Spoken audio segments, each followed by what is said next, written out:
Ľudia, v tomto nádhernom prostredí Carltonského hotela sa konal dnes Redline 2008. Čo to je?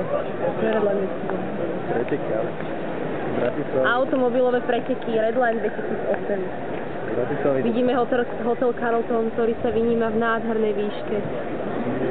Po svojej nádhernej kráse. Pre tých, ktorí sú rodine, ale... Áno, vidíme. Presne pred ním máme nádhernú fontánu, ktorá sa vyníma v krásnych farbách. Viem, že môj slovník není boh vie čo, ale chápete, nejsem moderátor. Takže... Áno, tu tam vidíme krásny strom, ktorý neviem, ako sa volá. Myslím, že tejto tmy ani nie je vidno, ale hlavne, že ho berieme. Tak? A toto je môj kolega, ktorý to schováva.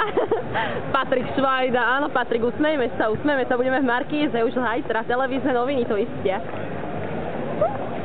Čo?